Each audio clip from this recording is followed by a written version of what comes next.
ॐ अज्ञानतिमिरान्धस्य ज्ञानाञ्जनशलाकया चक्षुन्मीलितं येन तस्मै श्रीगुरुवे नमः। जय श्री कृष्ण चैतन्य प्रभो नित्यानंद श्री अद्वैत गदाधर श्रीवासादि गौर भक्तवृंद। हरे कृष्ण कृष्ण कृष्ण हरे हरे, हरे राम राम राम हरे हरे। हरे कृष्ण कृष्ण कृष्ण हरे हरे, हरे राम राम राम हरे हरे। हरे कृष्ण कृष्ण कृष्ण हरे हरे, हरे राम राम राम हरे हरे। हरे कृष्णा। सभी भक्तों को सादर प्रणाम।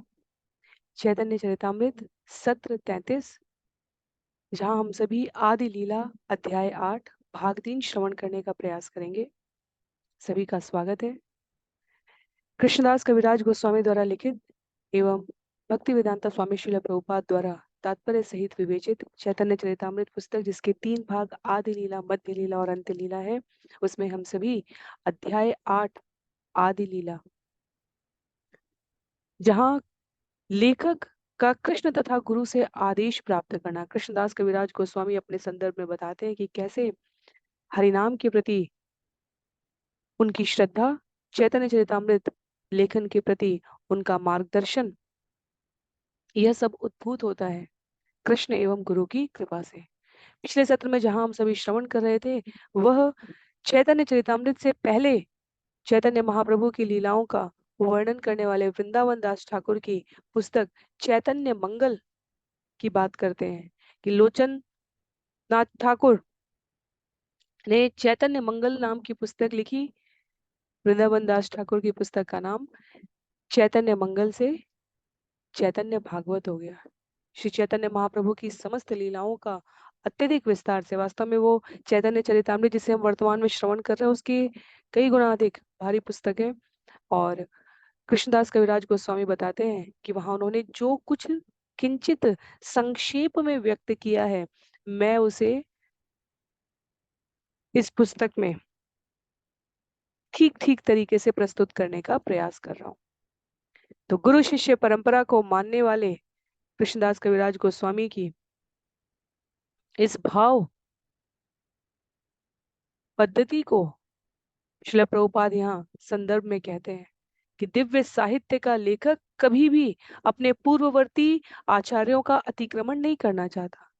इसलिए अपनी पुस्तक में कृष्णदास कविराज गोस्वामी कहते हैं कि जिस तरह व्यासदेव ने श्रीमद् भागवत में कृष्ण की सारी लीलाओं का संकलन किया है, वैसे ही वृंदावन दास ठाकुर ने चैतन्य महाप्रभु की लीलाओं का उल्लेख किया है।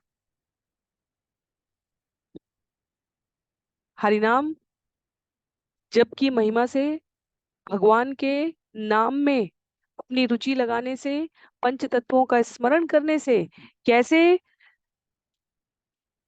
गुण रूप लीला यह साधक के जीवन में उपस्थित होने लग जाते हैं, यह वृत्तांत बताते हुए यहाँ पर कृष्णदास कविराज गोस्वामी चैतन्य महाप्रभु के संबंध के पूर्ववर्ती लेखकों को सारा मान देते हैं। कहते हैं, वृंदावन दास कैल चैतन्य मंगल, यहाँ रस श्रवणे नाशे सर्व अमंगल। ठाकुर वृंदावन दास ने श्री चैतन्य मंगल की रचना की, जिसके सुनने से सारे अमंगल नष्ट हो जाते हैं। चैतन्य नेताए जाते जानी ये महिमा, याते जानी कृष्ण भक्ति सिद्धांते रसीमा। श्री चैतन्य मंगल पढ़कर मनुष्य श्री चैतन्य महाप्रभु तथा नित्यानंद प्रभु की सारी महिमाओं या सत्य को समझ सकता है और भगवान श्री कृष्ण की भक्ति के चरम निष्कर्ष तक पहुंच सकता है। तो जैसे श्रीमद् भागवतम प्रामाणिक ग्रंथ है भक्तिपूर्ण सेवा को समझने के लिए,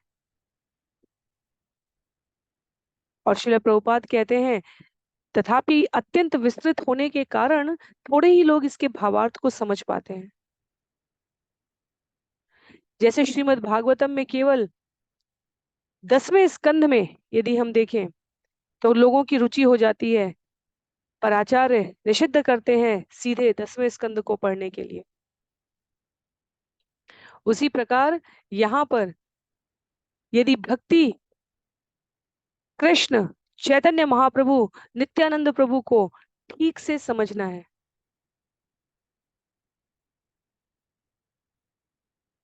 उसके लिए किसी विस्तृत विशद पुस्तक का आश्रय लेना है, तो वृंदावन दास ठाकुर कृत चैतन्य भागवत पढ़ना अत्यंत सहायक हो सकता है। तथापि संक्षेप में, शीघ्रता से, उत्सुकता की, जिज्ञासा की यदि अतिक्रमण अवस्था है, तो चैतन्य भागवत पढ़ने के लिए अत्यंत धैर्य का समय चाहिए। हमने श्रीमद् भागवतम 5 दिन प्रत्येक सप्ताह पढ़ने का प्रयास किया। इन्हीं सत्रों में, इसी समय पर, तब हमें करीब 30 महीने लगे हैं एक एक श्लोक और अनुवाद के साथ संक्षिप्त रूप से तात्पर्य और भावार्थ समझते हुए। चैतन्य भागवत भी लगभग लगभग इतना ही समय ले सकता है। वर्तमान का चैतन्य चरितामृत जो हम सभी श्रवण कर रहे हैं, यह 3 से 6 महीने में भी संभव है। निर्भर करता है कि हम श्रील प्रभुपाद के तात्पर्यों में कितना अधिक स्वयं को सराबोर करना चाहते हैं। तो कहते हैं यहाँ पर श्रील प्रभुपाद की श्रील वृंदावन दास ठाकुर की पुस्तक पढ़कर मनुष्य कृष्ण तत्व को, इस विज्ञान को सरलता से समझ सकता है। ऐसा स्वयं चैतन्य चरितामृत पुस्तक के रचनाकार कृष्णदास कविराज गोस्वामी कह रहे हैं। कहते हैं, भागवते यत भक्ति सिद्धांते रसार, लिखी याचे निहा जानी करी या उद्धार। श्रीला वृंदावन दास ठाकुर ने श्री चैतन्य मंगल, जो बाद में श्री चैतन्य भागवत कहलाया, में श्रीमद् भागवत से प्रामाणिक उद्धरण देते हुए भक्ति के निष्कर्ष और सार प्रस्तुत किए हैं। चैतन्य मंगल सुने यदि पाषंडी, यवन से ही महावैष्णव है तत्क्षण। यदि बड़े से बड़ा नास्तिक भी चैतन्य मंगल को सुने तो वह तुरंत महान भक्त बन जाता है। मनुष्य रचिते नारे ऐसे ग्रंथ धन्य, वृंदावन दास मुखे वक्ता श्री चैतन्य। इस पुस्तक का विषय इतना भव्य है कि लगता है मानो श्री वृंदावन दास ठाकुर की रचना के माध्यम से साक्षात श्री चैतन्य महाप्रभु स्वयं बोल रहे हैं। और ऐसा चैतन्य भागवत पढ़ने वाले, अध्ययन करने वाले, प्रस्तुत करने वाले समस्त रचनाकारों का कहना है, यहाँ तक कि स्वयं वृंदावन दास ठाकुर ने कहा है कि मुझे नहीं लगता कि ये मेरे द्वारा लिखा गया, ऐसा लगता है जैसे चैतन्य महाप्रभु ने स्वयं उपस्थित होकर इसकी रचना की हो, क्योंकि सामान्य मनुष्य की समय सीमा और क्षमता में ये संभव नहीं है। श्रील प्रभुपाद श्रीमद् भागवतम के तात्पर्य लिखते थे, तदुपरांत स्वयं उन तात्पर्यों को सुनते थे। और कभी कभी शिष्य कहते कि कृष्ण पुस्तक को सुनते थे। कभी कभी शिष्य कहते कि स्वामी जी, ये तो स्वयं आपका लिखा हुआ है ना, तो आपको सुनने की क्या आवश्यकता है। श्रील प्रभुपाद कहते थे, मुझे अनेकों बार ऐसी अनुभूति होती है, लिखा हुआ विषय इतना नवीन प्रतीत होता है, इतना हृदय को भाता है कि मुझे ऐसा लगता है जैसे मैंने नहीं, स्वयं भगवान ने आकर मेरी लेखनी के माध्यम से इस विषय को प्रस्तुत किया है। और जब हम भागवतम के एक एक श्लोक के एक एक शब्द के अनुवाद को तात्पर्य और भावार्थ के साथ लेते हैं, तब इसकी अनुभूति भी होती है। व्यक्तिगत अध्ययन में अनेकों बार ऐसा लगता है कि इतने विशद ग्रंथ को इतनी समरसता के साथ, इतने एकात्मक तरीके से पहले से लेकर आखिरी तक किसी भी श्लोक को पूर्ववर्ती किसी भी विषय से संबद्ध करें हम, विषय अपनी प्रामाणिकता के साथ ही उपस्थित है। तो यहाँ पर कहते हैं चैतन्य महाप्रभु स्वयं लिखे हो चैतन्य भागवत, ऐसा लगता है श्री वृंदावन दास ठाकुर की पुस्तक के बारे में कह रहे हैं। आगे कहते हैं कृष्णदास कविराज गोस्वामी, वृंदावन दास पटे कोटि नमस्कार, एछे ग्रंथ करीते हो तारीला संसार। मैं वृंदावन दास ठाकुर के चरण कमलों पर कोटि कोटि प्रणाम करता हूँ। उनके अतिरिक्त अन्य कोई व्यक्ति सभी पतितात्माओं के उद्धार के लिए ऐसा अद्भुत ग्रंथ लिख नहीं सकता था। नारायणी चैतन्य उच्चिष्ट भाजन तार गर्भे जन्मिला श्रीदास वृंदावन। नारायणी सदा चैतन्य महाप्रभु का जूठन खाया करती थी। श्रील वृंदावन दास ठाकुर उन्हीं की कोख से जन्मे थे। तो यहाँ पर आचार्य संदर्भ देते हैं कि ऐसा किसी सामान्य स्थितियों में, जैसे हमारे कृष्ण द्वैपायन व्यास, वेद व्यास जी पराशर के पुत्र सत्यवती के गर्भ से उत्पन्न हुए भगवान के शक्त्यावेश अवतार, जिनकी उत्पत्ति हुई भगवान के साहित्यिक रचनाओं को संकलित करने के लिए है, वैसे ही चैतन्य महाप्रभु के संदर्भ में कवि कर्णपुर द्वारा गौर गणोत्तेश दीपिका में बताया गया है। हमने पूर्व में भी आगे इस पुस्तक का अनेकों बार प्रसंग आएगा। तो श्री चैतन्य महाप्रभु के जो वर्तमान में उनके जीवन काल में जो लीला के समय पार्षद है, वो पूर्व जन्म में कौन कौन थे, उस संदर्भ में वृंदावन दास ठाकुर की माता नारायणी के विषय में श्लोक संख्या 43 में वहां उल्लेख किया गया है कि जब भगवान श्री कृष्ण शिशु थे, तब अंबिका नामक स्त्री ने उन्हें पाला था और किलिम्बिका उनकी छोटी बहन थी। श्री चैतन्य महाप्रभु के अवतार के समय यही किलिम्बिका श्री चैतन्य महाप्रभु का जूठन खाया करती थी। ये किलिम्बिका वास्तव में नारायणी थी। और कौन है नारायणी? जय श्री कृष्ण चैतन्य प्रभु नित्यानंद श्री अद्वैत गदाधर श्री वासादि गौर भक्तवृंद, श्रीवास ठाकुर की भांजी थी। विवाहोपरांत उनके गर्भ से श्री वृंदावन दास ठाकुर का जन्म हुआ है।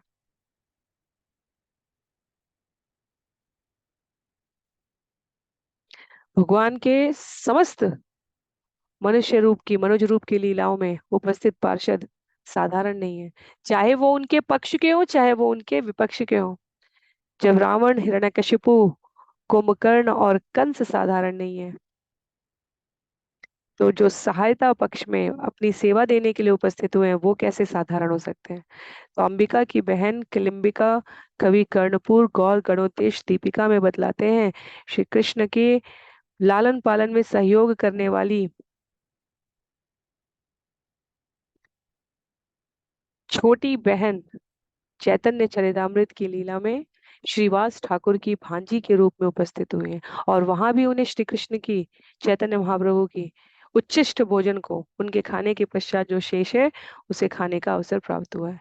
तो उच्छिष्ट भोजन का क्या महात्म्य है, यह तो हमने नारद मुनि के संदर्भ में ही श्रवण कर लिया था। चातुर्मास के लिए आए हुए ऋषियों मुनियों की सेवाओं में तत्पर वो और उनकी माता कथा श्रवण करते और उच्छिष्ट भोजन करते, और सुर असुर देव गंधर्व ऐसी कोई योनि नहीं है 14 भुवन में जिनको नारद जी ने भगवान के प्रति उत्प्रेरित न किया हो, जिनका भौतिक जगत और आध्यात्मिक जगत में समान रूप से गमन आगमन न रहा हो। तो उसी क्रम में यहाँ पर वृंदावन दास ठाकुर के इस गौरवातीत जन्म का कारण यहाँ बताया गया है। कहते हैं, तार की अद्भुत चैतन चरित वर्णन यहाँ श्रवण शुद्ध कैल त्रिभुवन। आहा, चैतन्य महाप्रभु की लीलाओं का कैसा ही अद्भुत वर्णन उन्होंने दिया है। तीनों लोकों में जो भी उसे सुनता है वह शुद्ध हो जाता है। तो कभी प्रयास रहेगा, चैतन्य भागवत की बृहद पुस्तकों का संकलन है यहाँ, और एक एक छंद के साथ पहले चैतन्य चरितामृत श्रवण करेंगे, उसके पश्चात जैसी ईश्वर की इच्छा रहेगी। अपनी सुविधा के अनुसार यदि कोई चैतन्य भागवत पठन भी करना चाहे तो अनुरोध रहेगा कि या तो किसी प्रामाणिक गुरु के संग में करें या चैतन्य चरितामृत पूरा होने के उपरांत करें। कहते हैं आगे, अतएव भज लोक चैतन्य नित्यानंद खंडी बे संसार दुख पावे प्रेमानंद। हर एक से मेरा आग्रह है कि चैतन्य महाप्रभु तथा नित्यानंद प्रभु द्वारा दी गई भक्ति विधि को अपनाएं और इस तरह भौतिक संसार के दुखों से मुक्त होकर भगवान की प्रेम भक्ति प्राप्त करें। तो कृष्णदास कविराज गोस्वामी पुनः विषय में आते हैं, कहते हैं, वृंदावन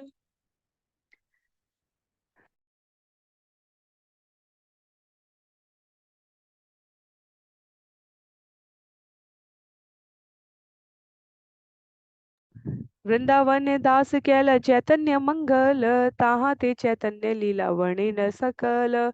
श्री वृंदावन दास ठाकुर ने चैतन्य मंगल लिखा है और उसमें चैतन्य महाप्रभु की लीलाओं का पूरी तरह विस्तार से वर्णन किया है। सूत्र करी सब लीला करी ल ग्रंथन, पाछे विस्तारिया ताहर कैल विवरण। उन्होंने सर्वप्रथम संक्षेप में महाप्रभु की लीलाएं दी हैं और बाद में उनका विस्तार से उल्लेख किया।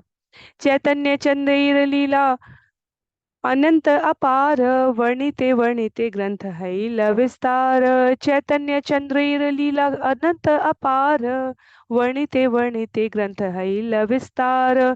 चैतन्य महाप्रभु की लीलाएं अनंत तथा अगाध हैं, अतएव इन सब का वर्णन करने से यह ग्रंथ विशालकाय बन गया। तो चैतन्य भागवत के लिए बता रहे हैं कृष्णदास कविराज गोस्वामी, कहते हैं विस्तार देखी या किछु संकोच हैल मन, सूत्र धृत कौन लीला ना कैला वर्णन।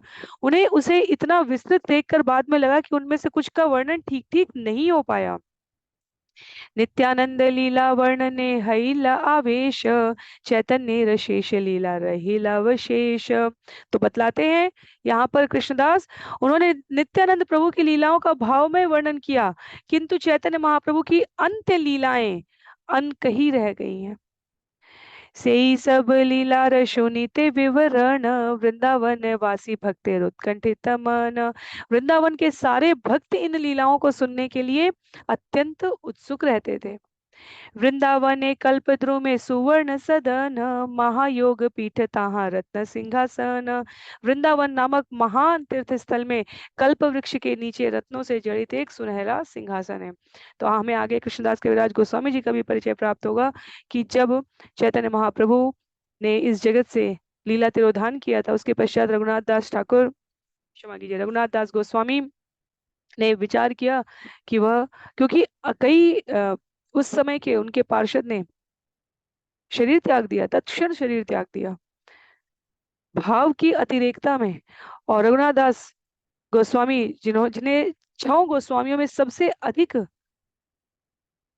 संग रहने का अवसर प्राप्त हुआ था, चैतन्य महाप्रभु के साथ, उन्होंने विचार किया कि मैं वृंदावन जाकर गोवर्धन से कूदकर शरीर त्याग दूंगा। पर वहां रूप गोस्वामी सनातन गोस्वामी थे, उन्होंने कहा आपने सबसे अधिक संग प्राप्त किया प्रत्यक्ष रूप से चैतन्य महाप्रभु के वपु के साथ रहने का, आप क्यों नहीं प्रतिदिन लीला गान करते, श्रीमद् भागवतम सुनाते हैं यहाँ पर हम सबके कर्णों को तृप्त करने के लिए। भगवान से प्रत्यक्ष जो हमारी दूरी हो गई है, वपु से जो हमारा संबंध अब अति दूर का हो गया है, उसे आप वाणी से क्यों नहीं निकट ले आते। तो वहां श्रीमद् भागवतम और चैतन्य महाप्रभु की लीलाएं जब रघुनाथ दास गोस्वामी सुनाते थे, तो उनमें श्रोता कौन थे? कृष्णदास कविराज गोस्वामी। तो वाणी का महत्व अद्भुत है। अपने आराध्य के वियोग में, अपने गुरु के शरीर त्याग पे शिष्य को जो सबसे अधिक आश्रय प्रदान करने का उपक्रम बताया गया है शास्त्रों में, वह अत्यंत धैर्य की अवस्था में गुरु की वाणी को, गुरु की पुस्तकों को, गुरु के कहे गए वचनों को, उनके निर्देशों को पुनः पुनः चिंतन करने के रूप में बतलाया गया है। तो कृष्णदास कविराज गोस्वामी कहते हैं कि वृंदावन में सभी भगवान की लीलाएं सुनने के लिए आतुर थे। जो महान तीर्थ स्थल में कल्प वृक्ष के नीचे रत्नों से जड़ित सुनहरा सिंहासन है, वहां पर क्या है? ताते वसियाचे सदा व्रजेंद्र नंदन, श्री गोविंद देव नाम साक्षात मदन। उस सिंहासन पर नंद महाराज के पुत्र श्री गोविंद देव विराजमान है, जो दिव्य कामदेव है। तो हमारे वैष्णव गीतों में जो अति सुंदरतम गीत है वृंदावन नाम से, उसमें वृंदावन रम्य स्थान, दिव्य चिंतामणि धाम, रतन मंदिर, अर्थात रत्नों से जड़ित इस सिंहासन पर कामदेव के मद को भी, मदन मदन मोहन मोहिनी श्री गोविंद देव जो नंद महाराज के पुत्र हैं वो विराजमान है। राज सेवा हयता विचित्र प्रकार, दिव्य सामग्री दिव्य वस्त्र अलंकार। वहां पर गोविंद देव की नाना प्रकार से राजसी सेवा की जाती है। उनके वस्त्र आभूषण तथा साज सामग्री सभी दिव्य हैं। सहस्र सेवक सेवा करे अनुक्षण, सहस्त्र वदने सेवा नायाय वर्णन। गोविंद जी के उस मंदिर में हजारों सेवक भक्ति भाव से सदैव भगवान की सेवा में लगे रहते हैं। हजारों मुखों से भी इस सेवा का वर्णन कर पाना संभव नहीं है। सेवार अध्यक्ष श्री पंडित हरिदास, तार यश गुण सर्व जगते प्रकाश। उस मंदिर के मुख्य सेवक श्री हरिदास पंडित हैं। उनके गुण तथा उनका यश सारे जगत में प्रसिद्ध है। तो गोविंद देव जी का मंदिर आज भी वही मंदिर है। और वर्तमान स्थिति में हमें भौतिक दृष्टि से भले उतनी संपन्नता, ऐश्वर्य युक्त सेवा शुश्रूषा ना दिखे, सेवकों की उपस्थिति ना दिखे, पर जिस समय काल का कृष्णदास कविराज गोस्वामी उल्लेख कर रहे हैं, उस समय गोविंद देव के मंदिर की भव्यता अद्भुत ही रही है। आध्यात्मिक दृष्टि से आज भी है। तत्कालीन समय में जिन हरिदास पंडित की यहाँ पर बात की जा रही है, वह गदाधर, जय श्री कृष्ण चैतन्य प्रभु नित्यानंद, श्री अद्वैत गदाधर, गदाधर पंडित के शिष्य श्री अनंत आचार्य के शिष्य श्री हरिदास पंडित उस समय गोविंद देव जी की सेवा में संलग्न थे। तो तीसरी पीढ़ी कृष्णदास कविराज गोस्वामी जिस समय बता रहे हैं, गदाधर जी के शिष्य अनंत आचार्य के शिष्य हैं हरिदास पंडित जो लगे हुए थे। तो तीन हरिदास हम सभी श्रवण करेंगे चैतन्य चरितामृत में। जिन नामाचार्य हरिदास ठाकुर की बात हो रही है वो ये नहीं है, ये हमें स्पष्ट रहना चाहिए। सुशील सहिष्णु शांत वदान्य गंभीर, मधुर वचन मधुर चेष्टा महाधीर।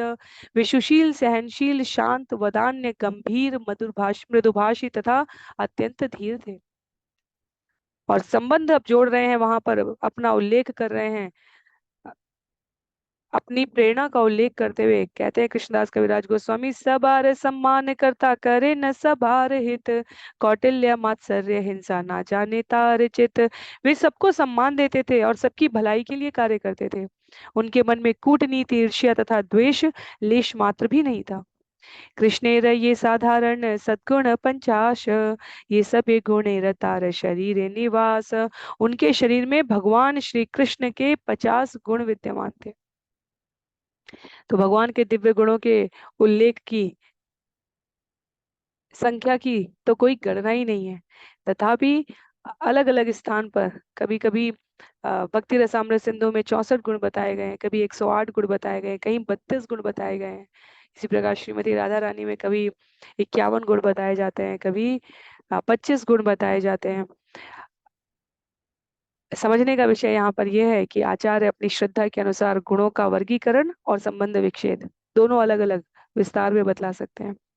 तो हरिदास पंडित में भगवान श्री कृष्ण में विद्यमान 50 गुण जो मूल रूप में अपनी पूर्णता के साथ उपस्थित होते हैं, उसकी उपलब्धता थी। जीव शक्ति के रूप में वास्तव में आचार्य कहते हैं कि सभी जीवों में अल्प मात्रा में पाए जाते हैं। जैसे कई बार किसी के देह के नाक नक्श को देखा जाए, इसकी आंखें माँ से नहीं मिलती हैं, पर माँ के 2 पीढ़ी पहले जो नानी रही होंगी, माँ की जो नानी रही होंगी उनसे मिलती है। कई बार इस प्रकार से लोग कहते हैं। तो अल्प गुण प्रत्येक जीव में विद्यमान है। कौन उसको पोषित करने का माध्यम प्राप्त होते ही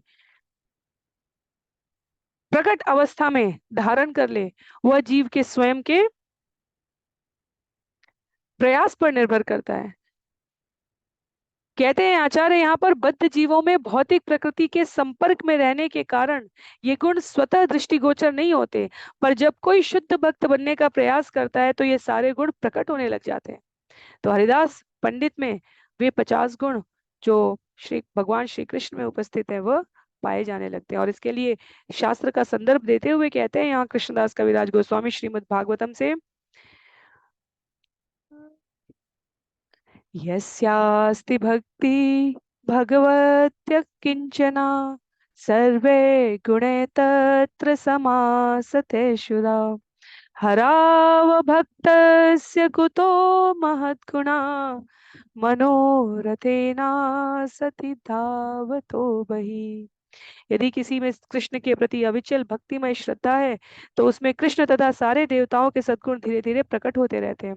किंतु जिसमें पूर्ण पुरुषोत्तम भगवान के प्रति भक्ति नहीं होती, उसमें सुयोग्यता नहीं होती, क्योंकि वह मनोकल्पना द्वारा भगवान के बाह्य रूप भौतिक जगत में लगा रहता है। पंडित गोसाई शिष्य अनंत आचार्य कृष्ण प्रेममय तनु उदार सर्व आर्य। अनंत आचार्य गदाधर पंडित के शिष्य थे। उनका शरीर सदैव भगवत प्रेम में निमग्न रहता था। वे उदार थे और सभी प्रकार से उन्नत थे। तो हम यहाँ इस अध्याय में एक विशेष बात देख रहे हैं। प्रथम 6-7 अध्यायों में कृष्णदास कविराज गोस्वामी 14 मंगलाचरण के श्लोकों का विशद वर्णन कर रहे हैं। जहाँ प्रथम 6 श्लोक चैतन्य महाप्रभु के लिए, अगले 5 श्लोक नित्यानंद प्रभु के लिए, तत्पश्चात 2 श्लोक हमने अद्वैत आचार्य के लिए और 1 श्लोक में भक्तों की महिमा श्रवण किया, और उसके पश्चात अपने समकालीन कृष्ण चैतन्य महाप्रभु और स्वयं के समकालीन आचार्यों की श्रृंखला के बीच में जो उपस्थित हुए हैं, जैसे वृंदावन दास ठाकुर हो गए, यहाँ हरिदास पंडित की बात हो रही है, इन सबको पूरा श्रेय दे रहे हैं चैतन्य महाप्रभु की लीलाओं का प्रस्तुतिकरण करने के लिए। भक्ति का जो मार्ग है वह देने के भाव से ही आरंभ होता है। अपना समय, अपनी ऊर्जा, अपना श्रम, अपना ध्यान, अपनी इंद्रियों का संयमन देने के भाव से। भगवान भी दे रहे होते हैं, भक्त भी दे रहा होता है, और भौतिक जगत में जो कुछ शुरू होता है वह स्वयं को लेने के भाव से होता है। कृष्णदास कविराज गोस्वामी को चैतन्य चरितामृत आरंभ करने की बहुत अधीरता है, पर बीच बीच में उस मार्ग तक पहुंचने के लिए जो जो सहायक तत्व आते चले गए हैं, उनका स्मरण कर करके वो विह्वल हो जाते हैं। तो कहीं नित्यानंद प्रभु की कृपा को स्मरण करते हैं तो विह्वल हो जाते हैं, कहीं चैतन्य महाप्रभु की सन्यासी वेश को धारण करने के कारण की चर्चा विचार करते हैं तो वाराणसी की कथा स्मरण आ जाती है। अभी बताने चले कि मैं चैतन्य चरितामृत कैसे लिखने लगा, क्यों लिखने लगा, किसकी प्रेरणा से लिखने लगा, तो जो जो उसमें सहायक तत्व हैं सबको स्मरण करते चले जा रहे हैं। कहते हैं, तार अनंत गुण के करु प्रकाश, तार प्रिय शिष्य इह पंडित हरिदास। अनंत आचार्य समस्त सद्गुणों के आगार थे, उनके बड़प्पन का अनुमान कोई नहीं लगा सकता। पंडित हरिदास उन्हीं के प्रिय शिष्य थे। तो वर्तमान में जो गोविंद देव जी का मंदिर हम देखते हैं, उनके जो प्रधान पुजारी हरिदास पंडित रहे हैं, कृष्णदास कविराज गोस्वामी अपने समय काल में बता रहे हैं कि वह अनंत आचार्य के शिष्य थे, और वो अनंत आचार्य ऐसे थे कि उनके बड़प्पन का कोई अनुमान नहीं लगा सकता, भगवान की लीला में सदैव निमग्न रहने वाले, क्योंकि वो अनंत आचार्य स्वयं श्रीमती राधा रानी के विशेष कृपा पात्र हैं। गदाधर पंडित भगवान की शक्ति श्रीमती राधा रानी है। और गदाधर पंडित के बारे में अभी तक हमने श्रवण नहीं किया, आगे हमें अध्याय 10 तक जाते जाते श्रवण करने का अवसर प्राप्त होगा। वर्तमान में हम सभी अध्याय 8 में हैं। अनंत आचार्य जो यहाँ पर बतलाए जा रहे हैं, श्रील प्रभुपाद अपने गुरु भक्ति सिद्धांत सरस्वती ठाकुर द्वारा लिखे अनुभाष्य से वर्णन करते हैं कि अनंत आचार्य चैतन्य महाप्रभु के नित्य पार्षदों में से एक है। भगवान कृष्ण के अवतार के समय की जो 8 प्रमुख गोपियां हैं, उनमें जो सुदेवी नामक गोपी है, गौर गणोतेश दीपिका, ये पुस्तक का नाम अनेक बार आएगा, इसलिए ये हमारी स्मृति में रहना चाहिए। कवि कर्णपुर द्वारा लिखी गई गौर गणोतेश दीपिका में कहा गया है, अनंत आचार्य गोस्वामी यासुदेवी पुरा व्रजे। अनंत आचार्य गोस्वामी प्राचीन काल में व्रज में सुदेवी गोपी थे।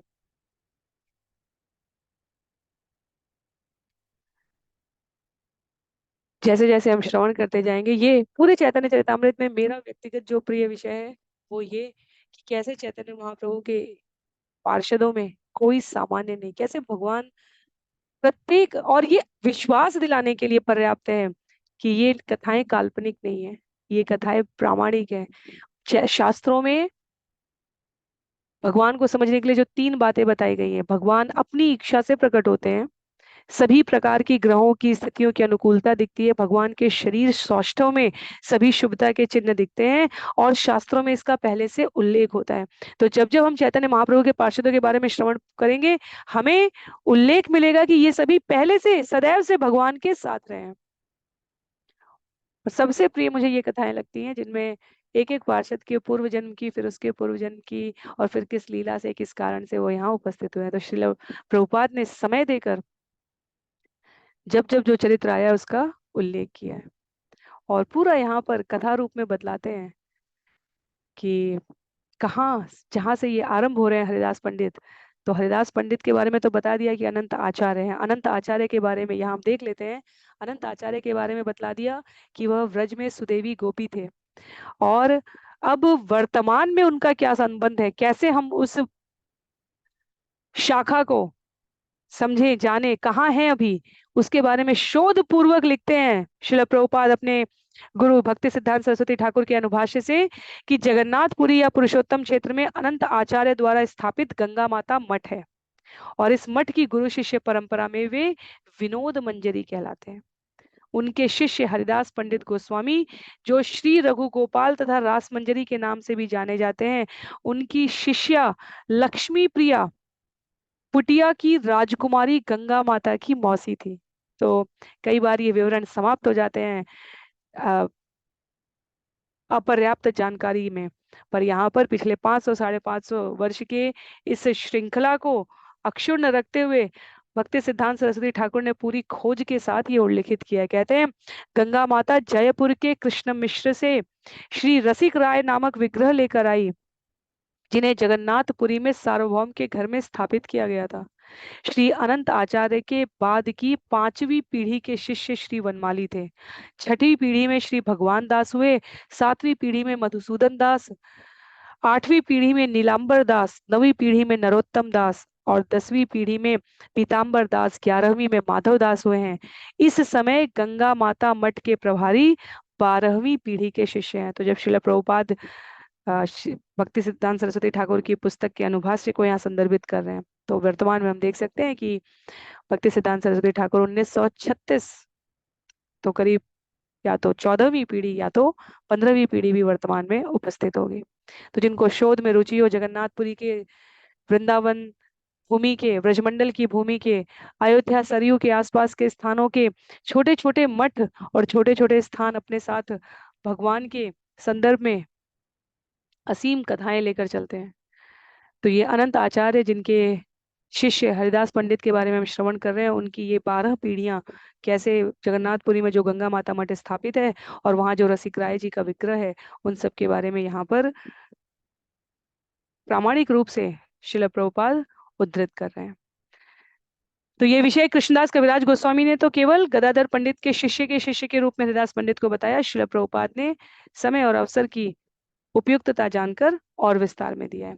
तो अब वापस आते हैं, कृष्णदास कविराज गोस्वामी कह रहे हैं, चैतन्य नित्यानंदे तार परम विश्वास, चैतन्य चरिते तार परम उल्लास। पंडित हरिदास को चैतन्य महाप्रभु तथा नित्यानंद प्रभु में प्रगाढ़ श्रद्धा थी, अतः उनकी लीलाओं तथा गुणों को जानने से उन्हें परम तुष्टि होती थी। वैष्णवीर गुण ग्राही ना देखय दोष, काय मनोवाक्य करय वैष्णव संतोष। वे वैष्णवों के सद्गुणों को सदैव स्वीकार करते थे और उनमें वे कोई दोष नहीं पाते थे। वो वैष्णवों को तुष्ट करने में ही अपना तन मन लगाते थे। वर्तमान में गोपाल कृष्ण गोस्वामी महाराज ने जहाँ लीला तिरोधान किया है, जहाँ पिछले कुछ दिनों से अलग अलग स्थानों पर, अलग अलग मंदिरों में, अलग अलग भक्तों के समूह में, केंद्रों में उनके लिए शब्दांजलि से श्रद्धांजलि अर्पित की जा रही है। उनको एक से एक अद्भुत विशेषणों से आचार्य, शिष्य, साधक विभूषित कर रहे हैं, और उसमें जो सबसे मुखर शब्द निकल कर आ रहा है वो है वैष्णव सेवक शिरोमणि। तो भगवान की सेवा में लगे हुए जो वैष्णव सेवक हैं, उनकी सेवा करने में, उनको सुविधा संपन्न करने में, उनकी कार्य की अनुकूलता बने रहे, इस प्रयास में गुरु महाराज के लिए, गोपाल कृष्ण गोस्वामी महाराज के लिए सभी का एक मत है कि वह निरंतर प्रयत्नशील रहते थे अपने जीवन के इस भौतिक शरीर में। वैसे गुरु का शरीर दिव्य है, तथापि समझने की सरलता के लिए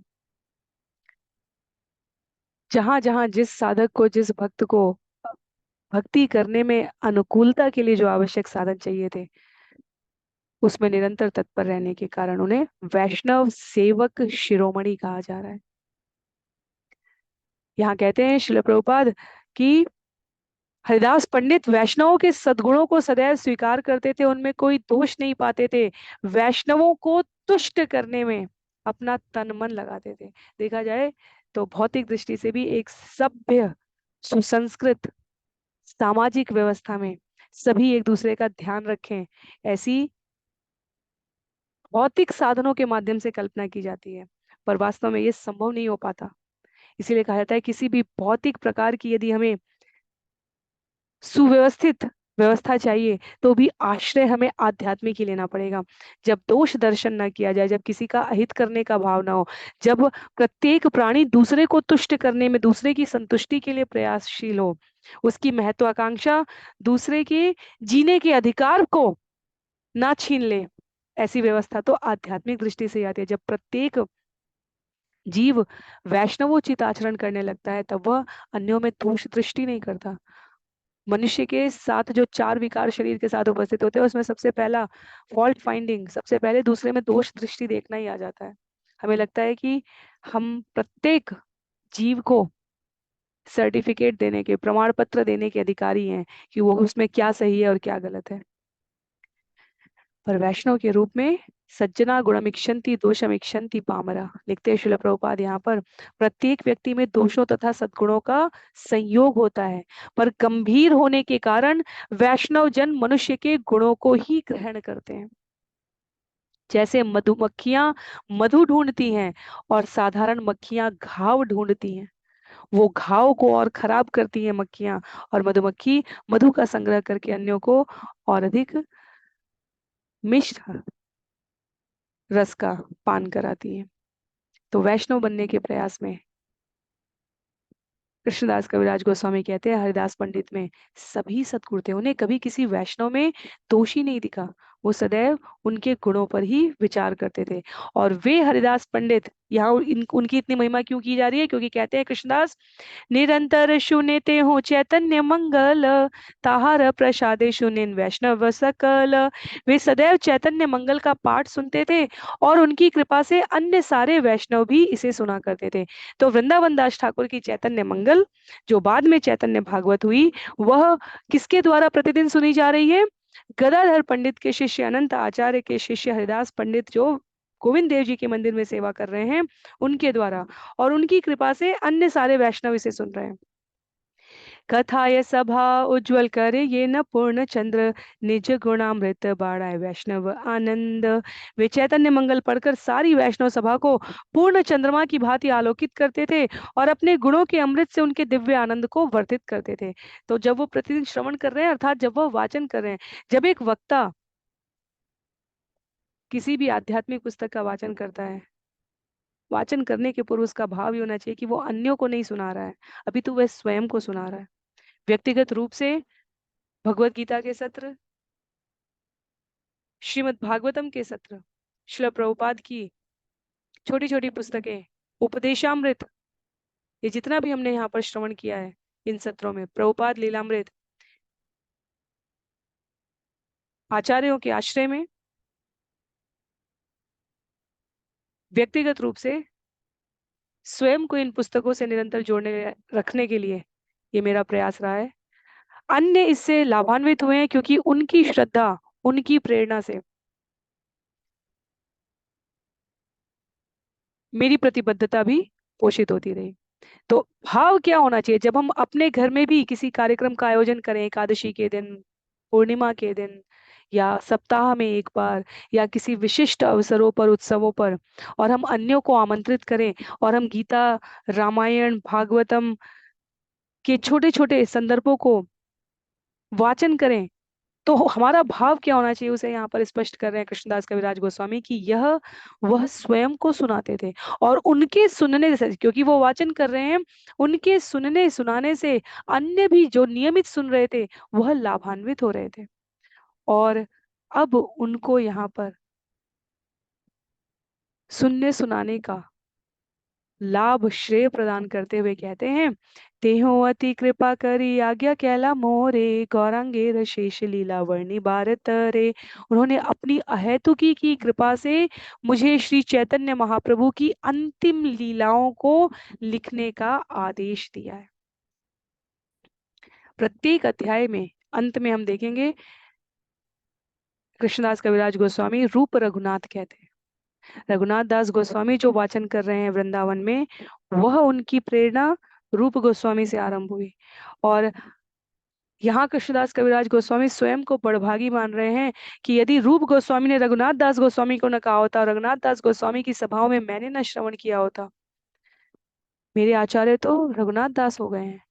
और यहाँ अपने गुरु चैतन्य चरितामृत लिखने की प्रेरणा के लिए यहाँ बतला रहे हैं अंतिम लीलाओं। तो एक से अधिक कारण है और उसमें एक कारण, प्रमुख कारण के रूप में यहाँ पर जो उपस्थित करते हैं कृष्णदास, वो कहते हैं कि वे हरिदास पंडित जो एक तरीके से तीसरी पीढ़ी, पंच तत्वों की तीसरी पीढ़ी देखी जाएगी। पीढ़ी उम्र और वर्षों के संदर्भ में नहीं, परंपरा के संदर्भ में। पंच तत्व में जय श्री कृष्ण चैतन्य प्रभु नित्यानंद श्री अद्वैत गदाधर, गदाधर के शिष्य अनंत आचार्य के शिष्य हरिदास पंडित जब चैतन्य भागवत का, जिसे चैतन्य मंगल उस समय कहा जा रहा है, उसका वाचन कर रहे हैं, तब उसमें उन हरिदास पंडित के वाचन को श्रवण कर रहे हैं कृष्णदास कविराज गोस्वामी कहते हैं, उन्होंने मुझे चैतन्य महाप्रभु की अंतिम लीलाओं को लिखने का आदेश दिया है। आगे और जो इसमें संबंधित कारण है उसको बतलाते हुए कहते हैं, काशेश्वर गोसाई शिष्य गोविंद गोसाई गोविंदेर प्रिय शिव तार समनाई। वृंदावन में भगवान गोविंद की सेवा में लगे पुरोहित गोविंद गोसाई काशेश्वर गोसाई के शिष्य थे। गोविंद अर्चा विग्रह को उनसे बढ़कर कोई अन्य सेवक प्रिय न था। ऐसी अनेक कथाएं हैं वास्तव में। जो हमारे ये अर्चा विग्रह है, ये साक्षात भगवान है। हमें कभी नहीं सोचना चाहिए हम घर में अर्चा विग्रह रखें, हम मंदिर के अर्चा विग्रह, जो भी हमारी श्रद्धा के अर्चा विग्रह हैं, इनकी बड़ी महिमा है। ये व्यक्तिगत स्तर पर जो इनकी सेवा में लगे होते हैं उनके साथ संवाद करते हैं। केवल खीर छोर साक्षी गोपाल की बात नहीं है, जिनको युवक ब्राह्मण ने कहा कि आपके सामने प्रतिज्ञा ली गई थी। आगे यहीं पर इसी चैतन्य चरितामृत में हमें साक्षी गोपाल की कथा पूरे एक अध्याय में श्रवण करने को मिलेगी। बहुत बारीक बारीक, बहुत मनोहारी तत्व है वहां पर कथा के रूप में श्रवण करने के लिए। साक्षी गोपाल को जब ले चले थे युवक ब्राह्मण, तो साक्षी गोपाल ने कहा, जब चलने के लिए कहा कि आपके सामने साक्षी ली थी ना, चलिए और अब चल के बताइए उस साक्षी के बारे में। विग्रह ने कहा, तुमने क्या कभी किसी विग्रह को चलते हुए सुना है? तो युवक ब्राह्मण ने कहा वहां पर, मैंने कभी किसी विग्रह को बात करते हुए भी नहीं सुना है। तो श्रील प्रभुपाद ने बड़े उत्साह से, वास्तव में गोपाल कृष्ण गोस्वामी महाराज का जो प्रिय विषय रहा है, अनेक कथाएं उनकी प्रिय हैं, उसमें से जो सबसे अधिक जिसको वो जब भी अवसर मिलता था कहते थे, उसमें ये खीर चोर माधवेंद्रपुरी की कथा और ये साक्षी गोपाल की कथा आती है। माधवेंद्रपुरी की कथा उन्हें बहुत प्रिय थी, वो भी इसी चैतन्य चरितामृत में हमें श्रवण करने को मिलेगी। तो अंग्रेजी में कहते हैं Srila Prabhupada, if a deity can talk he can walk. अगर आप बात कर सकते हैं मुझसे, प्रत्यक्ष रूप से संवाद कर सकते हैं, क्योंकि युवक ब्राह्मण बिल्कुल विवल हो गया था कि भगवान यहाँ दो दो आपके सेवकों की आन पर अब बात आ गई है। एक वृद्ध ब्राह्मण जो अपने युवा पुत्र की वजह से नहीं कह पा रहा है कि वो अपनी पुत्री का विवाह मुझसे करने का संकल्प कर चुका है, और दूसरा मैं जिसे विवाह में कोई ऐसी बहुत रुचि नहीं है, पर उस वृद्ध ब्राह्मण के वचनों का मान रखने के लिए, गृहस्थ धर्म में प्रवृत्त होने के अपने उत्तरदायित्व को पूरा करने के लिए, और ये दोनों बातें आपके सामने हुई हैं। तो वहां साक्षी गोपाल का उल्लेख आता है कि कहते हैं विग्रह से, अगर आप मुझसे बात कर सकते हैं तो आप चल भी सकते हैं। और विग्रह मुस्कुराते हैं, कहते हैं कि मेरे पास इसका कोई उत्तर नहीं है, मैं चलूंगा तुम्हारे साथ। तो खीर छोर और साक्षी गोपाल, ये दोनों कथाएं हमें यहाँ चैतन्य चरितामृत में यदि मुझे सही से स्मरण है तो मध्य लीला में श्रवण करने का अवसर प्राप्त होगा। यहाँ बता रहे हैं कि उसी प्रकार जगन्नाथपुरी के मंदिर के जो सेवक हैं उनकी बहुत बहुत महिमाएं हैं। भगवान प्रत्यक्ष व्यक्तिगत संवाद करते थे, कौन सा वस्त्र प्रिय है। वास्तव में प्रत्येक साधक को घर में भगवान के श्रृंगार सेवा के समय कहा जाता है कि अपना श्रृंगार भगवान खुद चयन करते हैं। तो जब हम भगवान को वस्त्र, इसीलिए जब हम भगवान के लिए वस्त्र, उनके आभूषण अलंकार निकालते हैं विशिष्ट तिथियों पर, या जो एकादशी एकादशी भगवान का वस्त्र बदलते हैं, घर के विग्रह की बात की जा रही है, तो पहले निवेदन किया जाता है। जैसे गौर निताई का विग्रह है, तो साधकों का ये अनुभव है कि पहले निताई को तैयार किया जाता है, बड़े भाई को। इससे गौरचंद्र प्रसन्न होते हैं। जगन्नाथ बलदेव का विग्रह है जिनके पास कहा जाता है बलदेव का श्रृंगार किया जाता है पहले, तो वो प्रसन्न होते हैं। कई भक्तों का व्यक्तिगत अनुभव है कि यदि पहले जगन्नाथ की पगड़ी बना दो और नित्यानंद बलराम जी की नहीं, तो उस दिन श्रृंगार में बहुत बहुत बहुत समय लग जाता है, क्योंकि नित्यानंद प्रभु बलराम जी तनिक मान लेने वाले हैं, और हमारे गौरचंद्र को, जगन्नाथ जी को भी प्रिय है अपने बड़े भाई को मान देना। तो मैं ये विषय इसलिए कह रही हूँ यहाँ पर, क्योंकि कहते हैं यहाँ पर कृष्णदास कविराज गोस्वामी कि गोविंद अर्चा विग्रह को उनसे बढ़कर कोई अन्य सेवक प्रिय न था। किनसे बढ़कर? गोविंद गोसाई, जो काशीश्वर गोसाई के शिष्य थे। और पुनः श्रील प्रभुपाद भक्ति सिद्धांत सरस्वती ठाकुर के अनुभाष्य का आश्रय लेते हुए कहते हैं, काशीश्वर गोसाई चैतन्य महाप्रभु के समकालीन व्यक्तियों में थे, जो जगन्नाथपुरी में महाप्रभु के साथ आए थे। काशीश्वर गोसाई का अन्य नाम काशीश्वर पंडित था। वह ईश्वरपुरी के शिष्य तथा कांजीलाल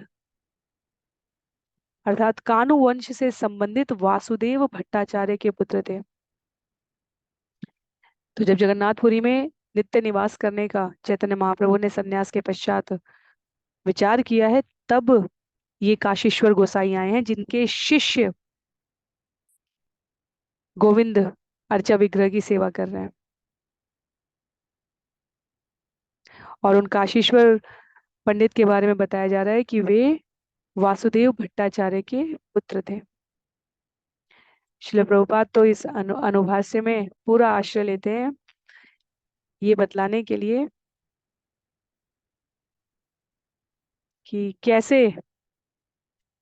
आज भी जहाँ ये विग्रह है, मैं स्क्रीन शेयर करने का प्रयास करती हूँ, ये बीच बीच में श्रवण करना हमारे लिए इसलिए आवश्यक है ताकि हमें पता रहे कि आचार्यों ने कितना शोध किया है इस पूरे ज्ञान को संकलित रखने के लिए। बतलाते हैं यहाँ पर, वर्तमान में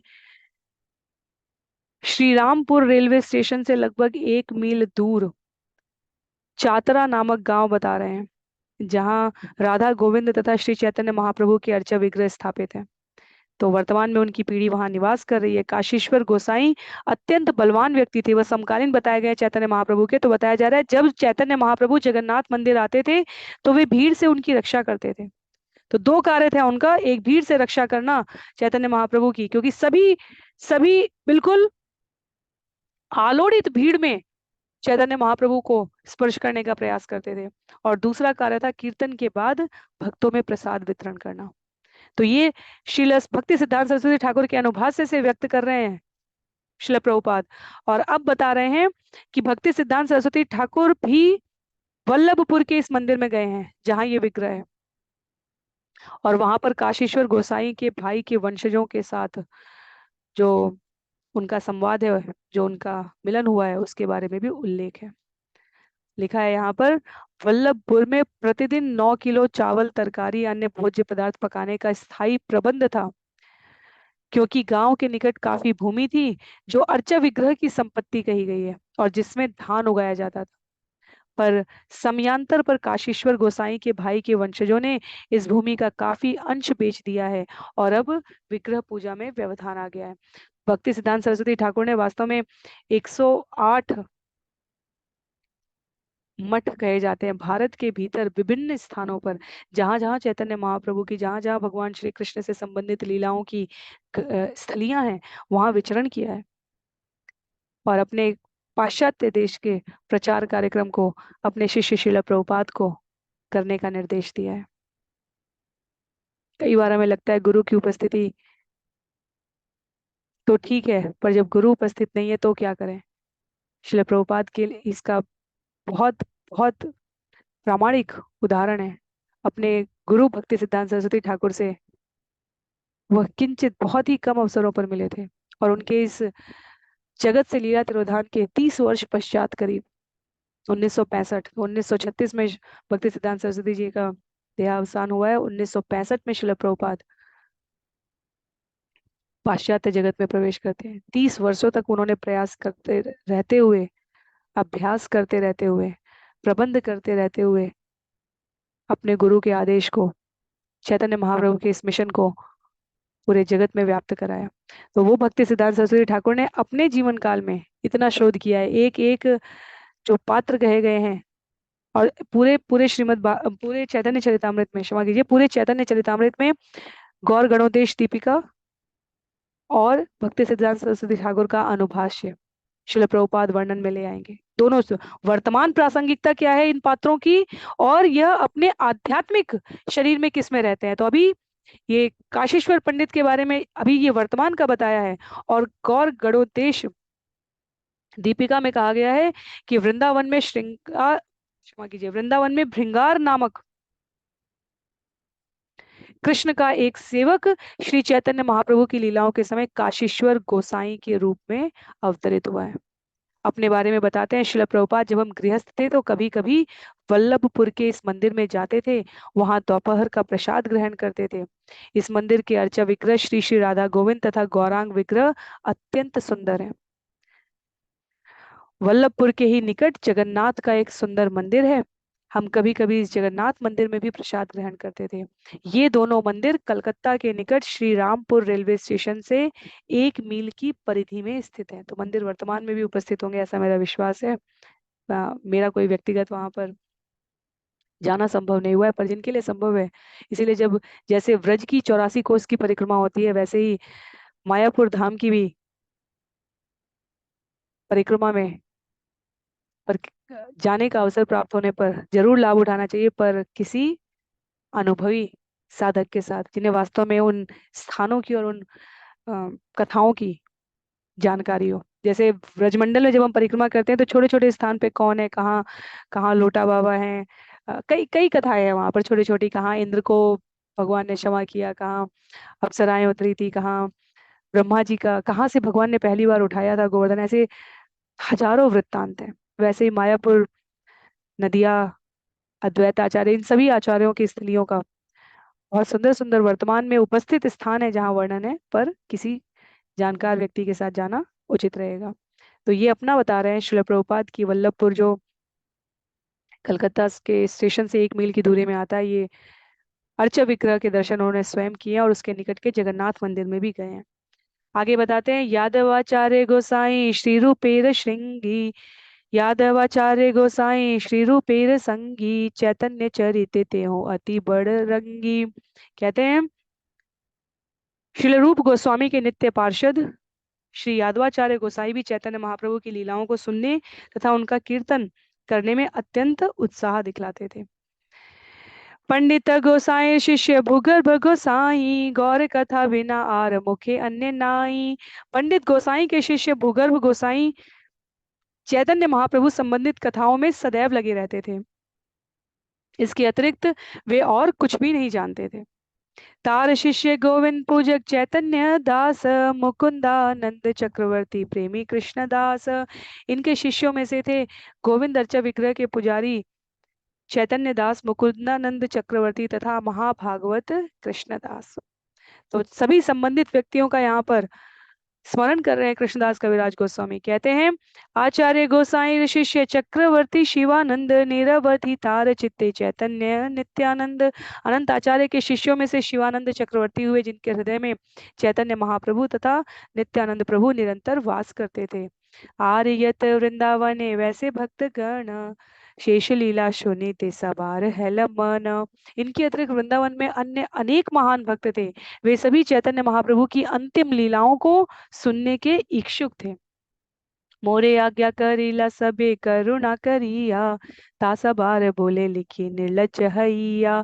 इन सभी भक्तों ने कृपा करके मुझे श्री चैतन्य महाप्रभु की अंतिम लीलाओं के संबंध में लिखने का आदेश दिया। यद्यपि मैं निर्लज हूँ, किंतु उन्हीं के आदेश से मैंने यह चैतन्य चरितामृत लिखने का प्रयास किया। तो ये दीनता है, विनम्रता है, भगवान के श्री चरणों में कृष्णदास कविराज गोस्वामी की शरणागति है कि वह अपने आप को ऐसा कह रहे हैं। इन शब्दों की पुनरावृत्ति करने के लिए भी बहुत साहस चाहिए। किसी आचार्य को, आचार्य स्वयं को दीनता भरे शब्दों में निर्लज कह सकता है, पर साधक के रूप में हमें इन शब्दों के वाचन के पश्चात भी मानसिक क्षमा याचना करनी चाहिए।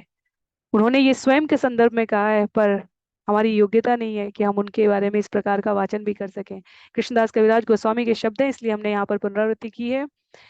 समझने का विषय यहाँ पर है कि इन महान व्यक्तियों के नाम स्मरण के पश्चात कृष्णदास कविराज गोस्वामी कहते हैं, उनके उन सभी के आदेश से मैं ये चैतन्य चरितामृत लिख रहा हूँ। और श्रील प्रभुपाद कहते हैं, पूर्ण पुरुषोत्तम भगवान की दिव्य लीलाओं के बारे में लिखना कोई आसान काम नहीं है। कोई ऐसा दिव्य साहित्य लिख नहीं सकता जब तक उस मनुष्य को आचार्य की या उन्नत भक्तों के द्वारा शक्ति प्रदान न की जा रही हो। क्योंकि ये सारे साहित्य संदेहातीत होने चाहिए, संदेह से परे होने चाहिए। इसमें बद्ध जीव की जो चार विकार हैं, जो दोष हैं, मोह, ठगी, अपूर्ण अपूर्ण इंद्रिय बोध। हम सभी कहते हैं ना हमारी इंद्रियां अपूर्ण है, शास्त्रों में ऐसा बतलाया गया है। हम एक निश्चित सीमा तक देख सकते हैं, सुन सकते हैं, समझ सकते हैं, विचार कर सकते हैं, एक समय के बाद शरीर थकता है। ये सभी हमारी इंद्रिय विकार है, अपूर्णता है इंद्रियों की। हम सभी में चीटिंग प्रोपेंसिटी है, ठगने की मानसिकता है। जीव का मस्तिष्क, मनुष्य का मस्तिष्क हर समय विचार कर रहा होता है, मेरा क्या लाभ है इसमें, मेरा क्या लाभ है इसमें। तो ये प्रकृति जन्य अवगुण मनुष्य के शरीर में है। और इसलिए कहते हैं श्रील प्रभुपाद यहाँ पर कि भगवान के दिव्य कथाओं का लेखन विकार रहित होना चाहिए, और इसलिए ये आसान कार्य नहीं है। जो कृष्ण के वचन एवं गुरु शिष्य परंपरा के मार्गदर्शन को वहन करते हैं, धारण करते हैं, वही प्रामाणिक हैं, और उन्हीं के पास दिव्य साहित्य लिखने की विशेषाधिकार शक्ति प्राप्त हो पाती है। इसलिए ये एक प्रकार से बहुत विशेष गर्व का अनुभव करने वाला विषय होना चाहिए। पर कृष्णदास कविराज गोस्वामी को अत्यधिक लज्जा लग रही है कि विनम्र वैष्णव के रूप में अपने से वरिष्ठ वैष्णवों के आदेश की वह अवहेलना भी नहीं कर सकते, और उनके द्वारा प्रेरित किए जाने पर स्वयं को उन्हें प्रस्तुत करना पड़ रहा है चैतन्य चरितामृत लिखने के लिए, इसमें वह संकोच कर रहे हैं। इसलिए पूरा अध्याय वास्तव में श्री कृष्णदास कविराज गोस्वामी यह समझाने के लिए, श्रोताओं को, साधकों को यह अभिव्यक्त करने के लिए कि ऐसा नहीं कि मुझे कोई लेखक बनने का विशेष शौक रहा है या मैं प्रसिद्ध होना चाहता हूँ। श्रील प्रभुपाद बताते हैं कि कृष्णदास कविराज गोस्वामी अपनी वय की, आयु की बिल्कुल उत्तरार्ध अवस्था में थे जब उन्होंने ये लिखा है, पर क्योंकि वैष्णवों की आज्ञा थी। कहते हैं, वैष्णवीर आज्ञा पाए चिंतित अंतरे मदन गोपाले गेला। आज्ञा मागी बारे, वैष्णवों की आज्ञा प्राप्त करने के बाद लेकिन अपने मन में चिंतित होने के कारण मैं वृंदावन के मदन मोहन मंदिर में उनकी भी आज्ञा लेने के लिए गया था। ये बहुत जानने की हमारे लिए बात है कि कई बार हम किंचित सेवा कर देते हैं किसी उत्सव पर, किसी अवसर पर, या किसी भक्त की कोई तनिक सहायता कर देते हैं, और हमारी इंद्रियां हमें अत्यधिक गर्वोन्मत्त होने का भाव दे देती हैं कि मैंने ऐसा किया, मुझे मेरे द्वारा ऐसा किया गया।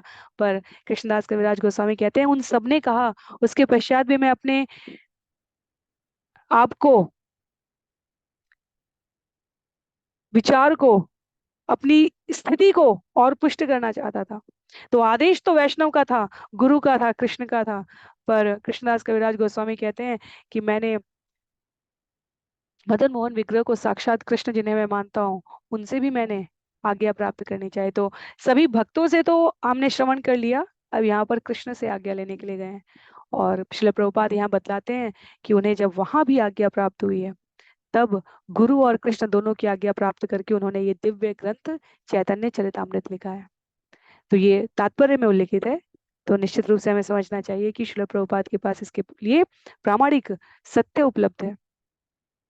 और बताते हैं कि जब जो वैष्णव पद पर आसीन है उनकी आज्ञा की अवहेलना भी ना हो, और गुरु के मार्गदर्शन में कृष्ण का चिंतन करते हुए जो कार्य मुझे दिया जाए वो मैं कर भी सकूं, इसके लिए निष्ठावान शुद्धता होनी चाहिए। तभी दिव्य साहित्य लिखा जा सकता है, चाहे वे गद्य में लिखे जाएं, चाहे पद्य में, चाहे गायन के रूप में छंदबद्ध लिखे जाएं, चाहे कथाओं के रूप में।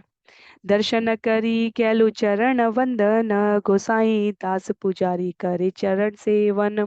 जब मैं मदन मोहन के मंदिर में दर्शन करने गया तो पुजारी गोसाई दास भगवान के चरणों की सेवा कर रहे थे। मैंने भी भगवान के चरण कमलों पर प्रार्थना की है, तो इनका उल्लेख आया है। उन्हीं के बारे में बतलाते हैं। प्रभु र चरणे यदि आज्ञा मांगील, प्रभु कंठ है ते माला खसिया पड़ील। जब मैंने भगवान से आज्ञा मांगी तो तुरंत ही उनके गले से एक माला खिसक कर नीचे आ गई।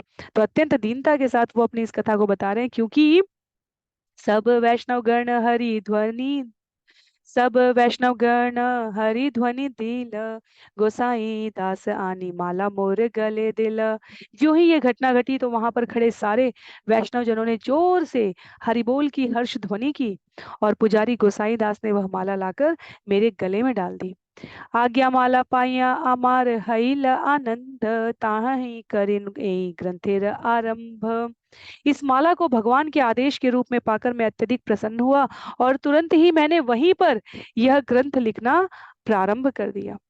ए ग्रंथ लिखा मोरे मदन मोहन, आमार लिखन ये न शुकेर पठन। वास्तव में श्री चैतन्य चरितामृत मेरा लिखा हुआ नहीं है, अपितु श्री मदन मोहन द्वारा लिखाया गया है। मेरा लिखना तो तोते जैसे दोहराना है, पुनरावृत्ति है। तो ये कृष्णदास कविराज गोस्वामी का भाव है, और श्रील प्रभुपाद इस विषय से अपने आप को संबद्ध कर पाते हैं, क्योंकि हम जो वर्तमान में साहित्य श्रवण कर रहे हैं आध्यात्मिक, उसका बहुत बड़ा श्रेय श्रील प्रभुपाद को है। राधा दामोदर मंदिर जो वर्तमान में वृंदावन में स्थित है, वहां 3,000 से अधिक इन वैष्णव आचार्यों की पुस्तकों को अध्ययन करते हुए, संकलन करते हुए दुर्लभ पांडुलिपियों को एकत्र किया था श्रील प्रभुपाद ने, और उनमें से बलदेव विद्याभूषण, विश्वनाथ चक्रवर्ती ठाकुर अध्ययन कर करके इनकी पुस्तकों को तब श्रीमद् भागवतम लिखा है श्रील प्रभुपाद ने। तो साधारण नहीं है वास्तव में वो पुस्तकें। उसके उपरांत अंतर्राष्ट्रीय कृष्ण भावनामृत संघ इस्कॉन के संरक्षण में है, और अभी भी अनेकानेक इस्कॉन के शिष्य आचार्य संस्कृत भाषा का गंभीर अध्ययन करके उन पुस्तकों में से और तत्व निकालने का प्रयास कर रहे हैं।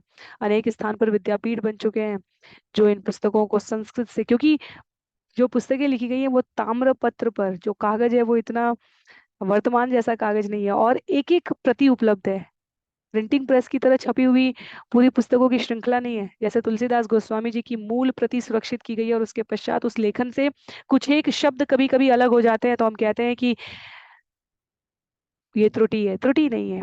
कितना आचार्यों को श्रम साध्य तरीके से इस ज्ञान को संकलित करना होता है। श्रील प्रभुपाद अपने भाव को स्पष्ट कर रहे हैं कि जब पूर्ण पुरुषोत्तम भगवान किसी भक्त को मान्यता देते हैं, लेखन की प्रेरणा देते हैं, तो वो उसे बुद्धि देते हैं। बतलाते हैं कि कैसे भगवत धाम वापस जाने के लिए वैदिक और वैदिक तरीके से ददामी बुद्धि योगम तम, कैसे सेवा की जाए। तो यहाँ पर चैतन्य चरितामृत के लेखक पुष्टि कर रहे हैं कि उन्होंने जो कुछ भी लिखा है वह श्री मदन मोहन विग्रह के निर्देशानुसार हो रहा था। मदन मोहन जी का विग्रह वृंदावन के इस्कॉन के मंदिर के बहुत ही निकट है, पैदल भी जाया जा सकता है ऊंचाई पर जाकर। मदन मोहन विग्रह की भी अपनी बहुत महिमा है। ये हमारे 3 विग्रहों में आते हैं, संबंध, अभिधेय और प्रयोजन में। कहते हैं सेई लिखी मदन गोपाल ये लिखाय, काष्ठेर पुतली ये न कोह के न छाय। जिस प्रकार जादूगर कठपुतली को नचाता है, उसी प्रकार मदन गोपाल मुझे जो जो आदेश देते हैं मैं वही लिखता हूँ। त्रुटि हो या महिमा हो, भगवान का जो साधक है वो यश और अपयश के परे होता है। उसे श्रेय में कोई रुचि नहीं है। शुद्ध भक्ति की स्थिति में उपस्थित है चैतन्य चरितामृत के लेखक। चैत्य गुरु अर्थात अंतःकरण से आध्यात्मिक गुरु के रूप में निर्देश प्राप्त कर रहे हैं, क्योंकि वो पूर्णतया भगवान की शरण में है, और भगवान वास्तव में मार्गदर्शन करते हैं। कभी बाह्य रूप से साधकों के माध्यम से, कभी अंतःकरण की प्रेरणा से। कृष्णदास कविराज गोस्वामी कहते हैं, मुझे दोनों ही मार्गदर्शन प्राप्त हुए, बाह्य रूप से इन विशिष्ट गोसाइयों के बारे में जिनके नाम हमने श्रवण किए, और अंतःकरण से मदन मोहन के विग्रह से माला मेरे ऊपर गिरने का और हर्षातिरेक ध्वनि से वैष्णवों का इस घटना का अत्यंत भावपूर्ण स्वीकारोक्ति करना। कहते हैं, कुलाधि देवता मोर मदन मोहन, यार सेवक रघुनाथ रूप सनातन। मैं मदन मोहन को अपने कुल देवता के रूप में स्वीकार करता हूँ, जिनकी उपासना करने वालों में रघुनाथ दास गोस्वामी, श्री रूप गोस्वामी तथा सनातन गोस्वामी शामिल है। यदि हमें एक दिन का अवसर मिले वृंदावन जाने का, तो हमें कृष्ण बलराम मंदिर जाना चाहिए। यदि हमें 2 दिन का एक कृष्ण बलराम मंदिर जाना चाहिए, और हमारे षट गोस्वामियों के जो सप्त प्रमुख मंदिर हैं, इनके दर्शन करने चाहिए। यदि 2 दिन का अवसर मिले, तो हमें वृंदावन परिक्रमा, गोवर्धन परिक्रमा करने का प्रयास करना चाहिए। यदि हमें 3 दिन का अवसर मिल जाए वृंदावन जाने का, तो निश्चित रूप से प्रयास करना चाहिए कि भगवान की किसी न किसी और वन का, ताल वन का, मधुवन का, भांडीर वन का, जहाँ भी संभव हो, पर नियमित रूप से हमें षट गोस्वामियों के इन मंदिर की विग्रहों के दर्शन अवश्य करने का प्रयास करना चाहिए। ये आचार्यों की सेवा से पोषित है। वहां उपस्थित समाधि के पास जाकर अपनी माला पर हरे कृष्ण महामंत्र जाप करने का जो महात्म्य है, वह व्यक्तिगत उपलब्धि हो सकती है जीव की। तो क्योंकि यहाँ मदन मोहन जी का मंदिर है और के बारे में चर्चा की गई है, मदन मोहन जी के विग्रह ध्यान पूर्वक दर्शन करने पर अपनी दिव्यता दर्शनार्थी को जरूर प्रदान करते हैं।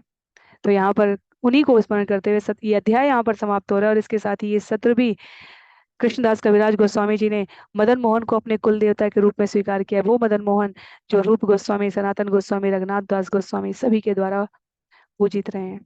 वृंदावन दासिर पाद्य पद्म करी ध्यान, तार आज्ञा लैया लिखी यहाँ ते कल्याण। तब मैंने श्री वृंदावन दास ठाकुर के चरण कमलों पर प्रार्थना करके उनकी अनुमति मांगी, और उनकी अनुमति पा लेने के बाद मैंने यह मंगलमय ग्रंथ लिखने का प्रयास किया है। तो कृष्णदास कविराज गोस्वामी वैष्णवों की, मदन मोहन की, वृंदावन दास ठाकुर की, जिन्हें चैतन्य महाप्रभु की लीलाओं का व्यास माना जाता है, श्रील प्रभुपाद कहते हैं, इन सब का आदेश ले रहे हैं, इन सब की आज्ञा प्राप्त कर रहे हैं। चैतन्य लीला ते व्यास वृंदावन दास, तार कृपा विना अन्य ना है प्रकाश। श्रील वृंदावन दास ठाकुर चैतन्य महाप्रभु की लीलाओं के प्रामाणिक लेखक हैं, अतएव उनकी कृपा के बिना इन लीलाओं का वर्णन नहीं किया जा सकता। मूर्ख नीच शुद्र मुई विषय लालस, वैष्णव आज्ञा भले करी एतेक साहस।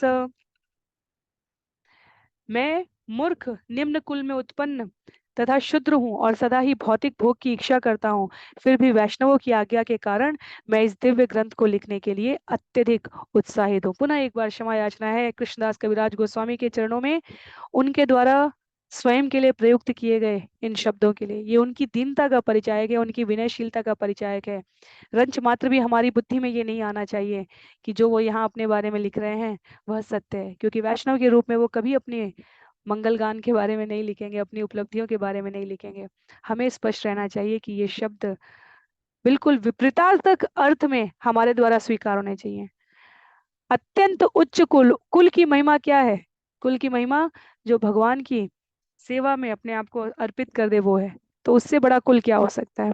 उससे बड़ी बुद्धि क्या हो सकती है? उससे बड़ी विद्वत्ता क्या हो सकती है, जो जीव को इस जन्म का गंतव्य प्रदान करने में अपना जीवन समर्पित कर दे। कहते हैं यहाँ पर अंतिम छंदों में, श्री रूप रघुनाथ चरण रे ए बल, यार स्मृति सिद्ध है वांछित सकल।